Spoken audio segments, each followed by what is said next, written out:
Hello and welcome to our webinar. My name is Lisa Webster. I'm the Technical Resources Consultant here at AJ Bell. The webinar today, I'm going to be looking at the Retirement Outcomes Review and specifically what changes that advised clients are going to see. And then the second part, I'm going to be looking at pensions and ill health. Reason chosen that topic is just that we seem to have had quite a lot of queries on that recently. I'm not sure whether it's just a bit of coincidence, but we've had quite a few questions around this area, so I thought it might be worth covering. But to start off with then, I'm going to look at the Retirement Outcomes Review. Obviously, this has been a major piece of work that's been carried out by the FCA. We had the interim report come out last year, and then now we have had the final report that was issued in June. Now, it is true that the main focus for the FCA has been around non-advised clients, and sort of obviously the FCA are looking at sort of how they can be protected, what's been going on in a post-pension freedoms world. However, some of the changes that they are recommending, some of the changes that will be coming into play, are going to affect all clients. So it's worth going through these to sort of see what differences your clients are going to see as advised clients, as well as obviously new clients that come to you that might have had different experiences. So really the three key points, the three areas that the FCA are looking at is protecting consumers from poor outcomes. In particular, they've been looking at the amount of people that are sat in cash in drawdown. That's one of the big areas of concern. There's a lot of drawdown clients where the default option is cash. They're looking at improvement, consumer engagement with their retirement decisions, how people can be more interested, more actively involved. And they're looking at promoting competition, so looking at making costs clearer and making it easier for consumers to make comparisons between providers. Now, as part of the review, they've issued a new consultation paper in June. Now, this is about proposed changes that are coming out. This consultation has closed now. It closed on the 6th of September. And the focus of the consultation was about improving engagement and promoting competition, which we're going to come on and talk a little bit more about in a moment. In terms of timescales, we are expecting the feedback from this and a policy statement to be out in January. So the changes we're going to be looking at now, we'd expect to come into play from April next year. Also, as part of this paper, they raised some discussion questions, and these are evolving around the default investment pathways and about the cash default position. Now, that was just a discussion questions at this point in time. The closing deadline for that was back in August. Once they've sort of looked at all that, analysed it, they're going to have feedback on that, and then a second consultation, which will run from January to March next year, with a further policy statement out in July next year. So I'll come on and talk a bit more about what the proposals are, but the investment pathways and things, that's a little bit further away at the moment. So first of all, looking at what they're trying to do to improve engagement. At the moment, customers just get wake-up packs sort of 4 to 6 months before their retirement date. And what they've recognised is that this is often too late for people. People have often made a decision already before they get that wake-up pack. Frequently, you'll see somebody just made a decision, they want to take their pension commencement lump sum, or take drawdown, or whatever it is. They've already made that decision way before they've seen a wake-up pack, before they've had any risk warnings or anything. They go to their provider, say, right, I want my money out. And at that point, it appears that they are faced with barriers in the sense that, we then have to ask questions, we then have to issue risk warnings. People are looking at it going, well, I've made my decision, I just want to get my cash, and, you stop me doing it. So the idea really to improve engagement earlier on in the process and to make people more aware of the risks of the decisions, before they can actually start making them. So to that end, they're proposing that wake-up packs are actually sent from age 50, so before most people can access benefits. So they will have the information available before they start making those kind of decisions. Then they're saying that they will have a wake-up pack going out every 5 years, and that would continue up until somebody is fully crystallised.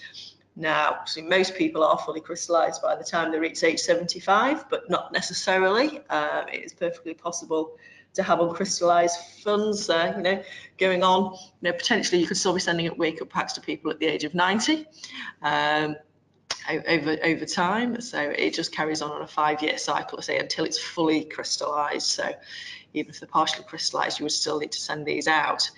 In terms of the information, what they're saying in the wake-up packs, there should be a single-page summary, otherwise known as a pensions passport, which you may have heard that phrase mentioned in the press. And what that summary is going to include is things like the firm's name, contribution rates, fund value.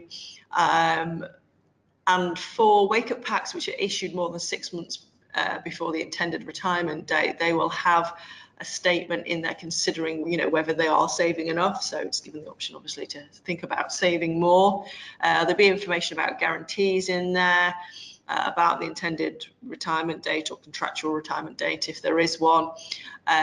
As we have now, there will have to be a clear and prominent statement about pensions guidance with the government logo on it, whether it's PensionWise or it's been moving over to the new body, whatever they decide to call themselves, and that will all be on there. So that's sort of a single-page summary that'll go out. There will also be risk warnings, and again, this will be a single-page summary of risk warnings. And the idea is to make people think about the risks earlier on in the process before they start making those decisions. Now it says the FCA is saying that the risk warnings will be based on the information held by the firm. So the more information that they hold about the client that's relevant, then they may be able to issue fewer risk warnings. If obviously they don't have the information, then they would have to issue more of the risk warnings accordingly. The wake-up packs will also include a statement that accessing benefits may not be the best option, and that'll be except for the one at age 50 when obviously they can't access it anyway, or the one which is just before the retirement date. But sort of, if somebody's retirement age was 65, they'd get it at 55 and 60. That statement saying, it might not be the best option, because though they want to engage customers and get people more informed, obviously they don't want to necessarily encourage people to start taking benefits earlier that wouldn't have done otherwise. So moving on to promoting competition then, one of the other areas they were concerned about. So making changes to the illustrations, and again is this idea of having a one-page summary. So they have a key front-page summary information which will include a 1-year single charge figure in pounds and pence, so they can see what their charges are. The consumer can see what their charges are for 1 year. So I'm trying to make it in a format that's easier to understand. One of the big changes is that all illustrations will have to be in real terms, so inflation adjusted. As it stands at the moment, drawdown illustrations can be in nominal terms, but all other non-drawdown illustrations, pre-retirement illustrations, have to be in real terms, but drawdown ones don't. So by making that they all have to be in real terms, it means that all firms will have to do them on the same basis, which will make it easier for comparison purposes, and also easier for the fact if you've had it in real terms pre-retirement, that it's not going to be a big change when you have your drawdown illustration. Firms will still be allowed to provide nominal illustrations on request, but that would be in addition to a real terms illustration, not instead of. So again, it's really about making it like for like, so it's easier for making comparisons. Illustrations have to be provided, whether it's somebody who's been with that firm and they're just taking drawdown for the first time, but also someone taking income for the first time. So you could have somebody who's taken their tax-free cash, obviously would have had an illustration at that time when they first entered drawdown, but actually haven't taken any income, and they may come and 5 years later decide they want to take income. So now it's saying there will be a requirement for illustration at that point in time as well. In terms of annual communications, then there's going to be some changes there as well in terms of the text and everything that's going to be required. So there'll be some new text on the statements about reviewing decisions and investments. So making sure that people, are looking at it on an ongoing basis, that they do regularly review the decisions in terms of how much income they're taking, how their funds are invested. It will actually remove the current requirement about telling consumers that advice is in their best interest, because the FCA are acknowledging for people with small funds that might not be the case, because the cost of advice compared to the value of the fund, it might not be in the best interest to take advice. So that will be removed, and say it'll be replaced by information about the importance of reviewing their decisions. And the communications will be going to everybody in drawdown, even those who haven't taken any income. And again, just the point at the bottom there is about giving actual charge information as part of the annual communication. So this is an example from the FCA report about what this one-page summary could look at. So you can see just details there about term length, about withdrawals, sort of what your fund might be worth, how many years before it's likely to run out, how charges can reduce the growth. They've sort of changed a little bit, so how there's a reduction in yield, or how there's a bit more of an explanation in there, and then the figure at the bottom about this comparison information. So the idea being it makes it easier for consumers to compare providers. So that's sort of all the part that's been in the consultation paper, I say, so we should get the policy statement regarding this in June. Moving on to investment pathways. So investment pathways is just to say it's been under discussion at the moment, with the consultation on this one due out at the start of next year. But this really all comes from the FCA's concerns about, in many cases, the default option when somebody invests in a pension, go into drawdown, if they don't do anything with it, if they don't make a conscious decision, that they end up just sat in cash. And that's not going to be the best outcome. And so what they want to do is have these investment pathways that all drawdown providers would have to use. And so that when somebody opts to go into drawdown, even if they don't choose their own funds, they have to, at the very least, pick one of these objectives at the point they take, as part of the process for them to actually go to drawdown. So the prescribed objectives are: I want my money to provide an income in retirement, I want to take all my money over a short period of time, or I want to keep my money invested for a long period of time and dip into it occasionally. And then depending on which of those options the client chooses, they then get put into a particular fund as chosen by the provider. I think it's fair to say there's quite a few questions and issues over this one. How a lot of providers would be able to do that. Obviously, question mark about going into advice territory. How they're making these decisions as to what these default pathways should be.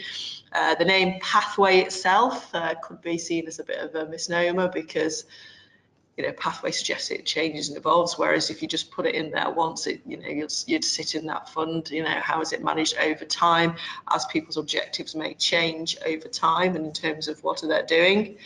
As a SIP provider, it's good to know that the FCA haven't made a final decision yet on whether SIPs will be included in this or not. This is one of the things they sort of were asking for feedback on as part of the discussion paper.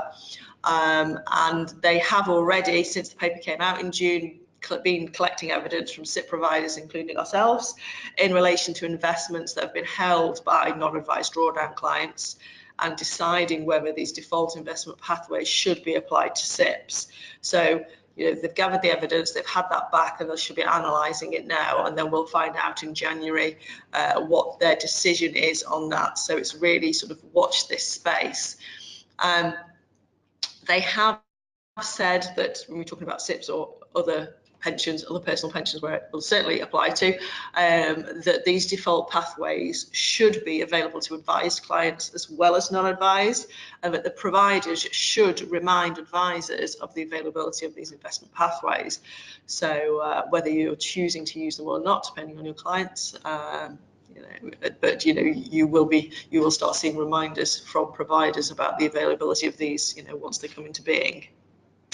As I said, the discussion questions on this closed in August, and so we'll find out a bit more about this one next year on this one as well.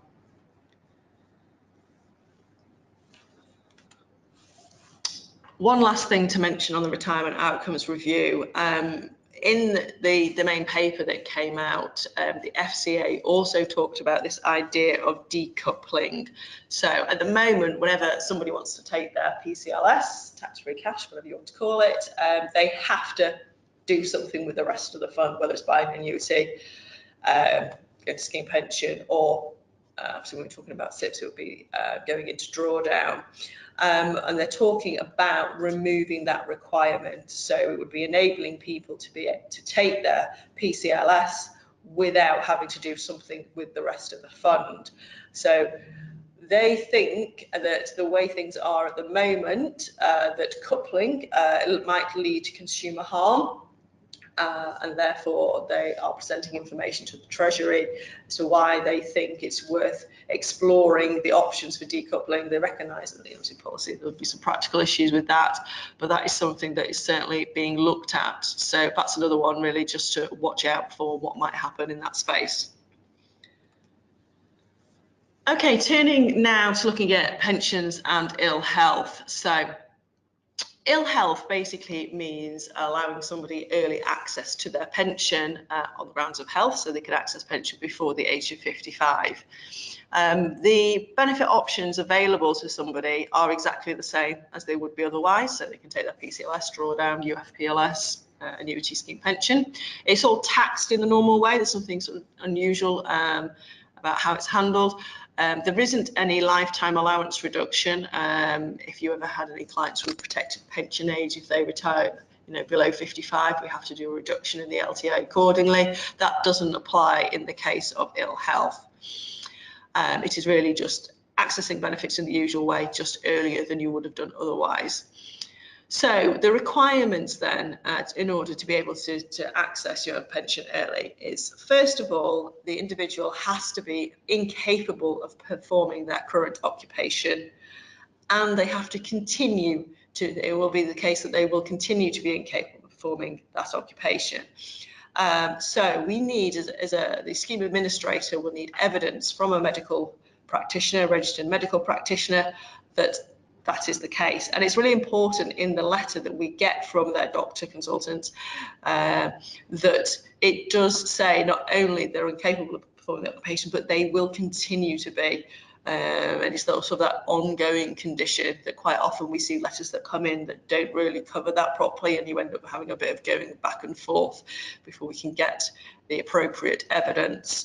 So that needs to come from the medical practitioner.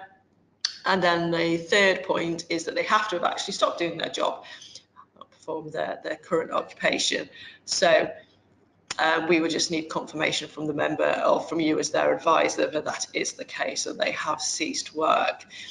Now for our SIP and a lot of sort of SIP providers, it will be just whatever their current occupation is that they have to have ceased doing. But there are some pension schemes, probably predominantly occupational schemes, that might have tighter scheme rules, and it may be that they have to be incapable of carrying out any occupation rather than just their current occupation for them to be able to access early benefits. The scheme is perfectly entitled to do that. It's just down to their scheme rules. So, you might have somebody who has a physical job who's no longer, because of injury or illness, is no longer capable of carrying out a physical occupation, but they could be perfectly capable of doing a desk job. And in that case, if the scheme said it's, it's their current occupation, then they wouldn't allow ill health benefits if they could carry out other work. But if you had a personal pension as SIPs themselves and you couldn't do it, then that would be acceptable. So it does depend a bit on the scheme. So that's reasonably straightforward. It starts getting a bit more complicated when you want to do transfers and things. So first of all, we have the issue of where somebody who is in ill health and isn't working and they want to do a transfer. So if you had somebody who had in their normal occupation, they stopped work, but maybe don't access their pension straight away, but then they want to transfer their pension for whatever reason that might be, usual reasons, and and then they decide they want to access their benefits, technically at the point that they have joined that new pension scheme, they weren't working, they were unemployed. Now, HMRC rules kind of say you have to be incapable of carrying out, at least your current occupation, but if your current occupation is unemployed, then how are you incapable of being unemployed? And it sort of poses that question. And there is one where there has been a bit of debate around this, but we've had some correspondence with HMRC on that matter, and the response, this is part of the response that we got from them, and basically saying it's debatable whether unemployed is in fact an occupation, and that you can actually view the term current occupation as what their occupation would otherwise have been. So you would look back as their most recent occupation, and you can see that, if that's the case, that they're not capable of have stopped working in their most recent occupation, then you can still make benefits, pay benefits under ill health rules. We then have another issue again, is if that somebody has started a different occupation, and at the point in which they start the different occupation compared to when they're transferring pensions, when they want to do their pensions. So if we look at an example here, we've got Jake, who's a professional footballer who had a career-ending injury at the age of 32. So his current occupation as a footballer is ended, he can't carry on, so he can take benefits from his current scheme. That is absolutely fine. He then goes off and does his coaching badging, and then he starts his new career as a coach at the age of 36. He can carry on in his current scheme because at the point he's accessed his benefits, then he can access benefits. He wasn't counting his current occupation. As long as the scheme rules don't say any occupation, then that's fine. He can carry on. But now he wants to transfer to a new scheme. And when he joins that new scheme, his occupation is now a coach. He's no longer a footballer, he's the coach, that's his most recent occupation. So actually, that means that his benefits would have to cease if he made a transfer, whereas if he stayed in his existing scheme, he would be fine to carry on with those. So really just sort of points worth considering if you have anybody in this sort of situations who've changed their job and taken benefits under ill health. Moving on to serious ill health lump sum. One of the main differences with the serious ill health, obviously, is first that it is a lump sum, so it's paid out all in one go rather than taking income on a regular basis as one of the options. It has to be paid out as a lump sum. It's also the fact is that it's paid out tax-free if the member is under age 75 and has sufficient lifetime allowance available. To qualify for a serious ill health lump sum, the life expectancy has to be less than 1 year. And again, we'd need that from a registered medical practitioner confirmation of that. The benefits that they want to take, they must be uncrystallised. You can't take it from crystallised funds. The member must have some lifetime allowance available to qualify for it. Any excess that they have over their available lifetime allowance, they can still take as a serious ill health lump sum, but it would be taxed at 55%, say where it's tax-free up to the allowance. And the payment of the lump sum must extinguish the member's entitlement to receive benefits from those uncrystallised funds. So you can't do any partial, you can't take a little bit of it. It's all or nothing with serious ill health lump sum. So looking at then the difference from, moving from ill health to serious ill health, obviously for a lot of people, they don't go straight to serious ill health. They may have the diagnosis of ill health first, which may stop them from working. And then at a later date, unfortunately, if that condition deteriorates, they may reach a point of when they would qualify for a serious ill health lump sum. And sort of as I've touched on already, one of the key differences is that ill health benefits are taxed after your usual PCLS, whereas with serious ill health, it is tax-free. First thing to mention really is, obviously, if somebody doesn't need the funds in their lifetime, then there's a strong argument for leaving it within their pension because it's going to be outside the estate on their death. But if people do require funds, then crystallising the smallest amount as possible in ill health will leave more uncrystallised funds that could potentially be paid tax-free under serious ill health. So, you know, if somebody has need for an income under ill health, they could use maximum flexi access drawdown, take out maximum income, or take UFPLS payments to leave as much of their fund as possible uncrystallised should the time come when they qualify for serious ill health. The fact that they could then have access to it all tax-free. You know, people may suddenly have substantially higher income requirements at that time because, you know, they might want private medical care, they may have some, you know, something on their bucket list that they really want to do, or, you know, even paying for sort of pioneering private treatment or something that they couldn't otherwise get. So, you know, having their funds available tax-free could be a big help to them. So it's certainly sort of worth considering that.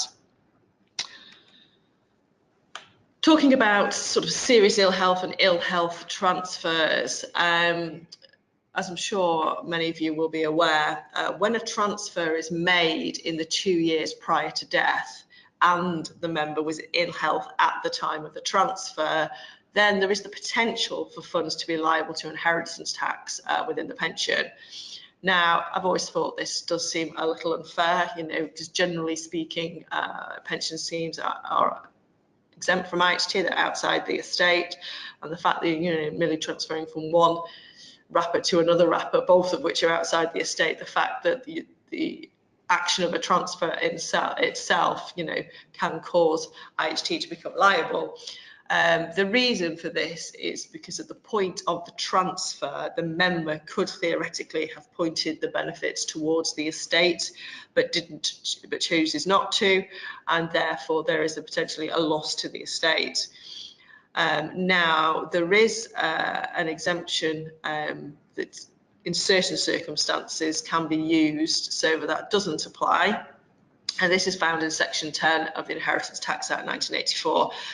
This is about dispositions that are not intended to confer a gratuitous benefit. And this was the clause that was relied on in the Staveley case that you may be aware of, where HMRC were trying to apply IHT on a serious ill health transfer, and HMRC did lose that case in the end and found so no IHT was payable. And basically what this means is if it is shown that it's not intended to make, the disposition is not a transfer of value, if it is shown that it was not intended, was not made in a transaction intended to confer any gratuitous benefit on another person, and it's also carried out at an arm's length basis. So what this means is if you are transferring benefits from one pension scheme to another, and it's for the members' benefit. So if you're doing it so they can access benefits more flexibly, if you're doing it for better investment performance, investment choice, better service, whatever it is, you're doing it for the members' benefit. So it's not intended to confer a gratuitous benefit on somebody else. However, if you're doing a transfer because the death benefits are better under the new scheme, then it would be quite difficult to argue that case. And there is no spousal exemption on this one. So that's not going to sort of help you out in this case. But, you know, there are many cases, you know, we'll see where it can still be in the interest to transfer. If you've got somebody who's a member of a DB scheme who has no dependents, so basically when they die there's going to be no funds to be passed on if they remain in that scheme. The fact they're transferring out to somewhere where, you know, they can leave the funds to whoever they want, so that whichever beneficiary they would like, even if they're going to be subject to an inheritance tax, it still means they're going to get something rather than nothing. And the sort of value that the IHT would be applied to is it's the value transferred, is the difference between the open market value of the transfer's rights before and after the transfer. So looking at sort of basically the transfer value coming out versus the lifetime benefits value in the new scheme. Just to finish off with one final slide about inheritance tax then. This is something we sort of felt passionately about here at AJ Bell for a little while, and we have been doing a bit of lobbying regarding the treatment of inheritance tax and pension schemes. And that was prior to the Office of Tax Simplification had an inheritance tax review which came out in April. So we've done a little bit of work on this prior to that, and then we've engaged with the Office of Tax Simplification since then in our response to their call for evidence, but also we have had meetings with the OTS as well. And our point of view on this is really that there should be a carve out for pensions for inheritance tax. As it stands, most pensions are exempt from inheritance tax, but they have to be done on a discretionary basis. The decision in terms of death benefits being paid out has to be discretionary. And this causes lots of issues. There's lots of issues as a scheme administrator. It's difficult having to make those decisions. We have to do an awful lot of information gathering, even on straightforward cases, let alone complex ones. We can often end up in situations where there's, different factors, different people in the family. We can't win. There's always going to be somebody that's unhappy with the decision that we make. And it can really drag out cases, because we have to investigate and see who's relevant to be the beneficiaries. And it can cause a lot of delays, it can cause a lot of administration costs, and it can cause a lot of stress and anxiety for the loved ones, of the pension scheme member, the deceased pension scheme member. And really all of that could be taken away in one fell swoop if the government, if the law was changed so that we didn't have to apply discretion. And members would have the knowledge that whatever they wrote on their expression of wish form, it would be a nomination form, not an expression of wish form, and it would just say, pay death benefits to this person and this person's going to get it. It would make things a lot more straightforward for everybody involved, a lot cheaper, and things would happen a lot quicker, and it would be a lot easier. And in most cases, no inheritance tax is applied anyway, so there's not going to be a huge loss to the exchequer either. So really, sort of that's our views on that. It's good, hopeful that so the OTS have engaged with us. They are looking at it, so hopefully that will be taken into consideration. Obviously, we can't make any promises, but certainly it's something to watch out for in the future. Okay, so that's the end of the webinar today. I hope you found it useful for yourselves. If you do have any questions, then you can email them to marketing@ajbell.co.uk, and we'll do our best to come back to you. Thank you.